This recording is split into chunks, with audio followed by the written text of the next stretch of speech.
और पेपर कौन सा था?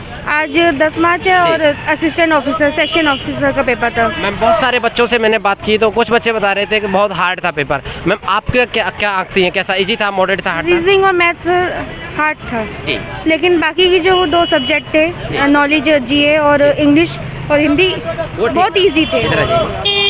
मैम जैसे हम लोग बात कर रहे हैं, कुछ स्टूडेंट हमें बता रहे थे कि अभी जो मैथ वाला सेक्शन था वो हार्ड था। मैम जीएस में कहाँ से क्वेश्चन पूछे जा रहे थे? पॉलिटी से, रीति एट से, पोस्को एट से, इनसे ज़्यादा पूछे, इनसे ज़्यादा क्वेश्चन पूछे हाँ। गए थे। अगर मैम मैं जैसे बात करूँ 2-4 क्वेश्चन करंट अफेयर के आए थे, वो कहाँ से थे? 2019, 2020, 2021, 2021 के पूरा 21 था? नहीं, 2021 से 6-7 महीने से 2022 की जनवरी तक। जी।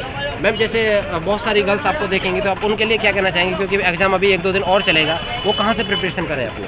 वो अपनी रीजनिंग स्ट्रॉन्ग करे, जो रीजनिंग जिसमें स्कोरिंग करने की वो है उसी को उन्होंने टफ कर दिया है, उसी को ही करे। इनपुट आउटपुट जो बैंकिंग का सिलेबस है वो जुड़ गया है, वो इसमें डाल दिया। हाँ। यानी कि एक तरह से मैम बैंकिंग का जो कैलकुलेशन बेस्ड क्वेश्चन थे वो डाल दिए। यस वो। मैम अगर जैसे बात करें हम लोग 2.5 घंटे का समय मिला था, 130 क्वेश्चन थे, सारे हो गए समय की वजह से मैम कुछ रह गए आपके? देखो नेगेटिव मार्केट ली, उस हिसाब से जो नहीं आता था उसको नहीं किया, जो आता था करा। मैम अगर टोटल अटेम्प्ट की बात करें कितने लगभग आपने? 98।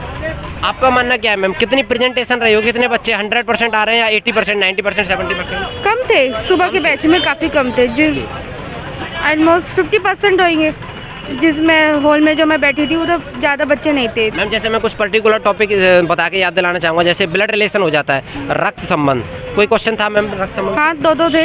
2 क्वेश्चन थे। हाँ, मैम लेवल उसको बैंक की लाइन में करा था, कोडिट करा हुआ था, कोडिट से उसको बनाना था। अच्छा कोडेड किया हुआ था? हाँ। अच्छा मैम अगर हम बात करें दिशा परीक्षण, डायरेक्शन से कोई क्वेश्चन था मैम? हाँ एक शेडो का आया था, एक नॉर्मल आया था। नॉर्मल कैसा था? शेडो नॉर्मल बहुत इजी था, वो तो यूज जल्दी से हो जाएगा। मैम डिस्टेंस पूछ रहा था या दूरी पूछ रहा था?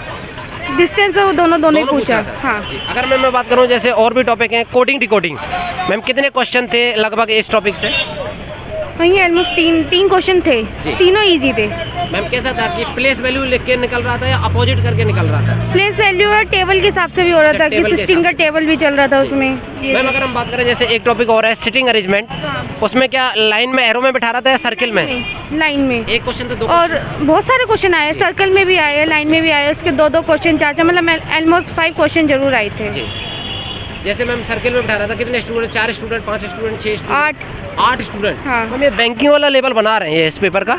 अगर मैम हम तो क्वांटिटी एप्टीट्यूड मैथमेटिक्स की बात करें तो थोड़ा टॉपिक बताइएगा, किस टॉपिक से क्वेश्चन? उसमें ज़्यादा परसेंटेज से आ रहे थे। परसेंटेज से? हाँ। मैम परसेंटेज में 2 टाइप के क्वेश्चन होते हैं, एक तो है कि आपको वैल्यू दे रखी है रुपए में, एक होता है कि वैल्यू भी परसेंटेज में ही दे रखी है, तो वो डिफिकल्ट होता है। परसेंटेज में दी हुई है, वो बैंकिंग की लाइन का बिल्कुल मैथ्स डाला हुआ है, क्योंकि जिस स्टूडेंट को पहले वो परसेंटेज सॉल्व करना नहीं आएगा तब तक वो उस क्वेश्चन को सॉल्व भी नहीं कर पाएगा। वो टाइम लिमिट ज़्यादा थी, मतलब टाइम टेकिंग बहुत ज़्यादा था उसका। मैम जैसे रीजनिंग में एक क्वेश्चन रहता है, प्लस को माइनस लिख रहा है, माइनस को प्लस, गुणा को भाग, ऐसा क्वेश्चन था मैम? हाँ 3 क्वेश्चन आए थे। 3 क्वेश्चन थे, एक समीकरण को सॉल्व करा लेता है। आपने सॉल्व कर दिया मैम? 1-2 रह गया? हो गया था, एक रह गया था और 2 हो गए थे। मैम SI CI साधारण ब्याज, चक्रवृद्धि ब्याज के क्वेश्चन होते हैं, सिंपल इंटरेस्ट, कंपाउंड इंटरेस्ट। हाँ वो भी आए थे, उसके 2 क्वेश्चन थे, सिंपल इंटरेस्ट का था, एक कंपाउंड इंटरेस्ट का था। उसमें लेंदी था। मैम वैल्यू थी वो रुपए में थी या फिर रुपए में थी? रुपए में थी और एक क्वेश्चन विदाउट रुपए में थी। मैम जैसे बट्टा होता है, औसत होता है, उससे कोई क्वेश्चन देखने के लिए मिला हो? बट्टा छूट, डिस्काउंट। हाँ डिस्काउंट वो प्रॉफिट एंड लॉस में डिस्काउंट जोड़ दिया था, में आ गया था। ओवरऑल देखा जाए तो मैम मैथ को छोड़ के बाकी पेपर का एवरेज था मॉडरेट टू डिफिकल्ट। हाँ। यानी कि पेपर का लेवल तो ऑलरेडी मॉडरेट है ही, लेकिन टू डिफिकल्ट रीजनिंग और मैथ्स का है, लेकिन जो बाकी के 2 सेक्शन है वो इजी थे। मैम अगर इंग्लिश के पोर्शन की बात करूँ, कहाँ से क्वेश्चन पूछे जा रहे हैं? इंग्लिश को थोड़ा डिफाइन कीजिएगा। वो तो नॉर्मली है, जैसे एंटोनियम, सिनोनियम, सब्स्टिट्यूशन कुछ था? एंटोनियम सिनोनियम कह नहीं सकते उसको, लेकिन था बहुत इजी, जो डेली यूज में यूज करते हैं। पैसेज था मैम कोई?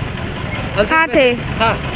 कितने क्वेश्चन निकाले थे मैम पैसेज को पढ़कर? और सारे क्वेश्चन बहुत इजी थे, तो वो हिंदी में भी पैसेज था, इंग्लिश में भी था, दोनों ही इजी थे। अच्छा यानी कि जो हिंदी में जो गद्यांश टाइप में आता है निकल रहे थे, आंसर आराम से निकल रहे थे। मैम हिंदी में और भी बहुत सारे टॉपिक है, समास है, संधि है, पर्यायवाची है, उनसे क्वेश्चन थे मैम? तत्पश्चात आई थिंक मुझे, मैंने हिंदी इतनी पढ़ी नहीं थी, लेकिन तभी मैंने अटेम्प्ट कर ली। जी नहीं वो आसान रहता है उतना ज़्यादा। तो मैम आपका मानना क्या है, इस बार की कट ऑफ लगभग कितनी रह सकती है? 100 प्लस जाएगी। चलिए thank you so much ma'am, आपने हमारी इतनी मदद की। और आप लोग देख सकते हैं सेकंड शिफ्ट का ये